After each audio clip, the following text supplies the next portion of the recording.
It's the Law.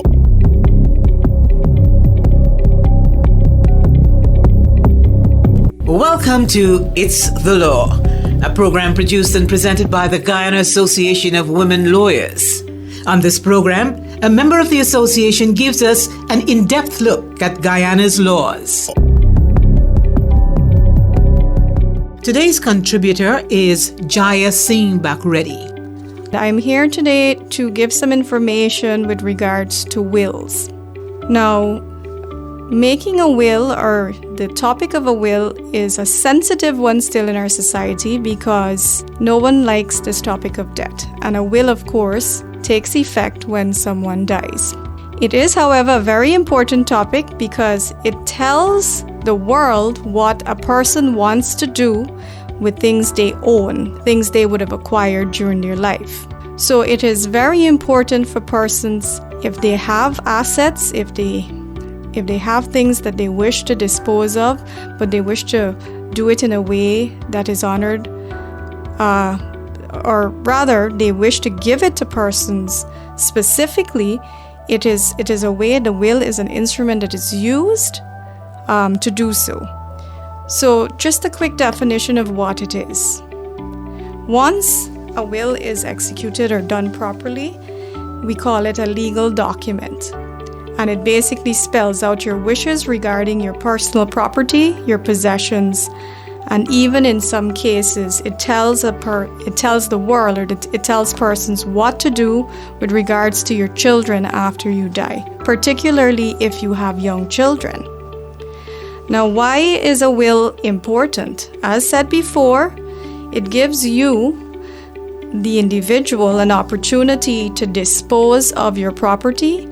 It gives you an opportunity to say who your property should go to. And I should say, when I say property, I mean movable and immovable properties. It means your bank accounts, your house and land, your vehicles, if you have shares in a company, if you have cattle.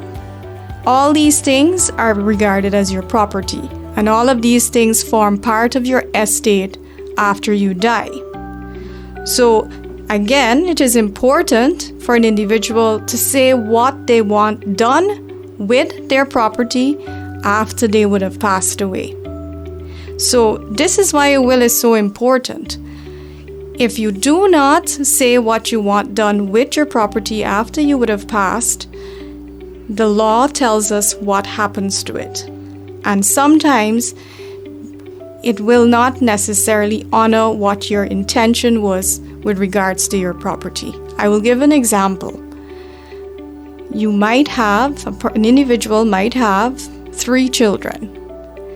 2 of these children might have been from a previous relationship, and they, let's say for instance, they moved to the United States of America with their mother, who is no longer with let's say the testator, or the person we're speaking about. That person has 3 children, separated from their first wife. First wife moved to the US with 2 children. And that person lives in Guyana, remarried, and has 1 child living with them. That 1 child has helped, for instance, to grow that parent's business. They have enhanced the property that their father or mother own, and they have been doing everything to care for that parent. And the intention of that parent is to give the property after they die to this child. However, that parent fails to make a will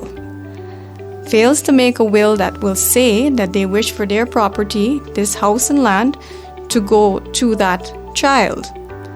What happens is the law kicks in, and the law will say, if there is no spouse at the time of the death of the individual, the property will go to all of the children in equal shares.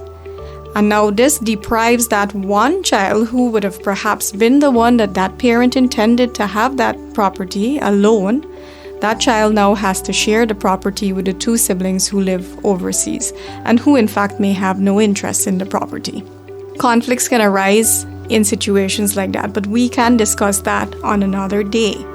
For now, we're talking about the will. And this is why, again, I'm stressing that it is important for parties to make wills. Now, just to touch on what happens if you do not leave a will. Just very briefly, the laws of Guyana kick in basically at that point to say what happens with your property. Now, there are various laws that make provisions as to what happens to your property, all depending on who you leave when you die. Do you leave a wife? Do you leave children?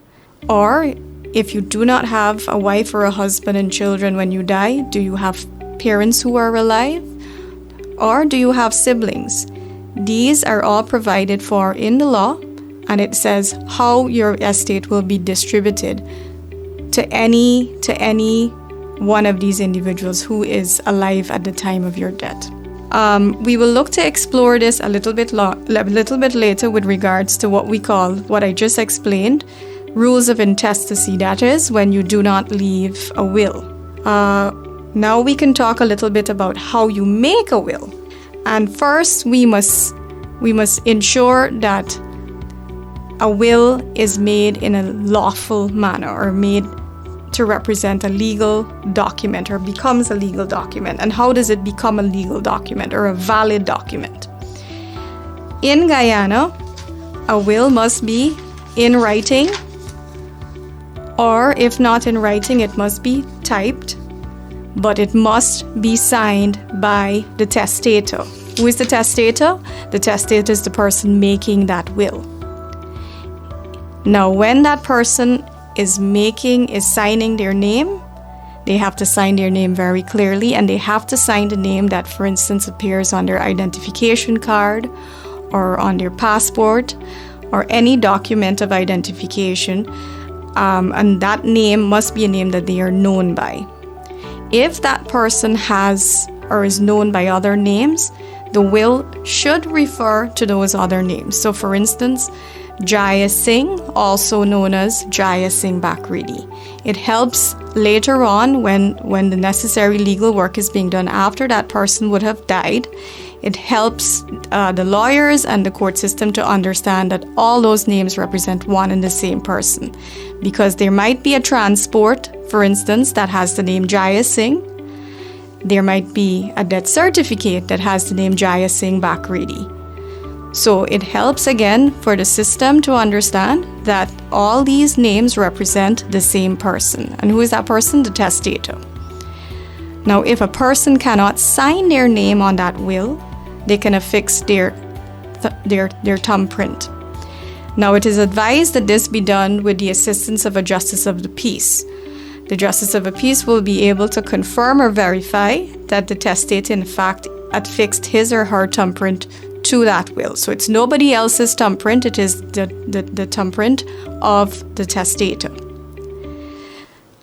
When that individual, the testator, would have signed the will, it is expected, the other requirement is that it is expected that they sign that will in the presence of two persons.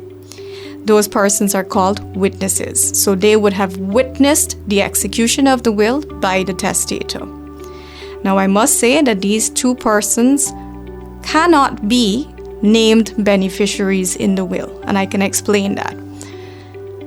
An individual can leave their motor vehicle to Jane. Jane now cannot be a witness to the will, cannot sign as a witness to the will. That is the rule. So any named beneficiary, so in this case, Jane would have been the named beneficiary. Jane cannot affix her signature or sign her name on that will as a witness. So those are the basic elements that make a will legal or lawful. Now, what goes into your will? So when a person is making a will, they must consider all of the things that they would have acquired during their life, all of the things that they own. So they will consider their house transports or titles.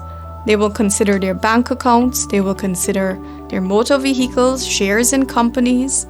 They will consider as well, if they're farmers, for instance, their livestock. Any number of things. They may own a business. They may be a shareholder in a company.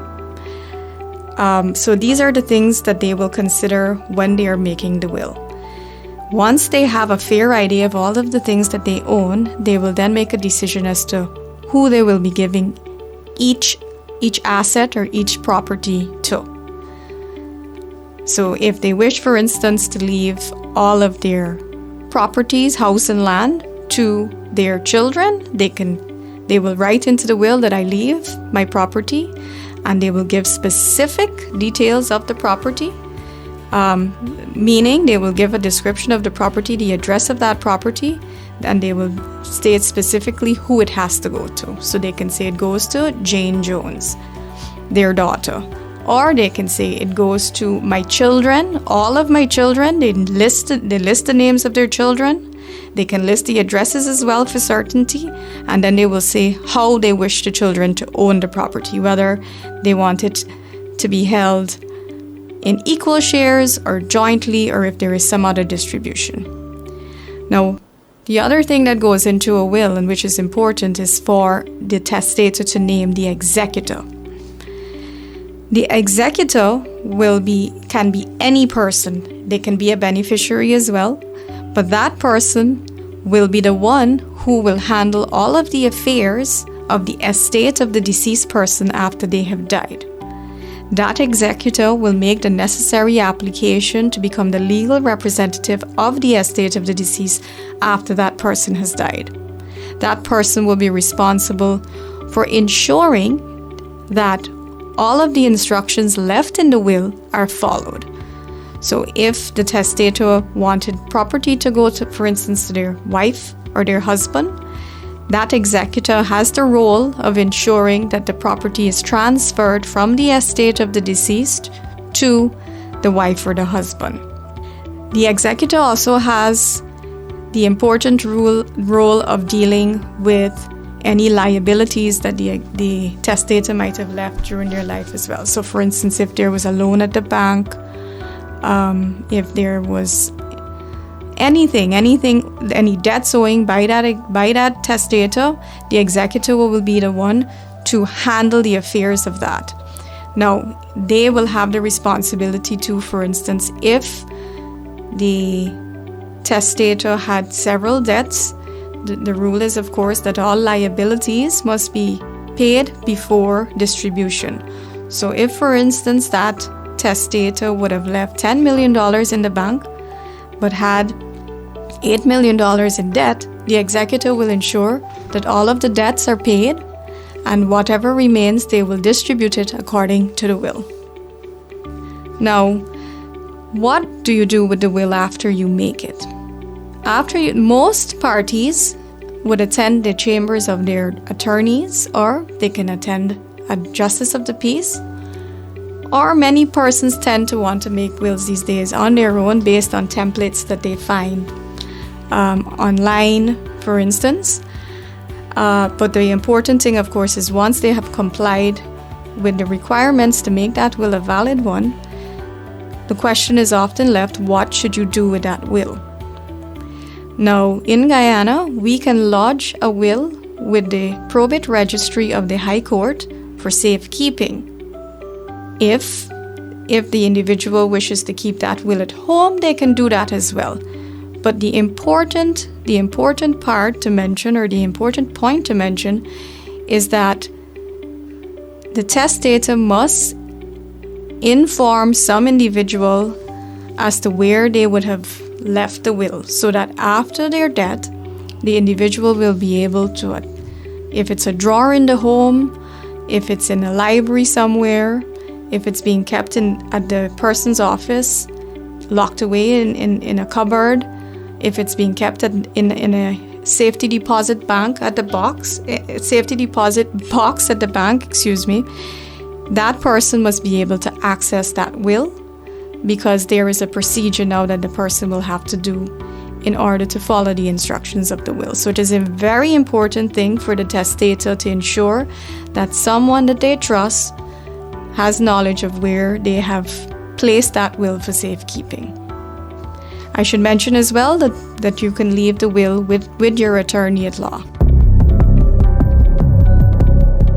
You have been listening to It's the Law, a program produced and presented by the Guyana Association of Women's Lawyers. The contents of this program are not to be taken instead of legal advice.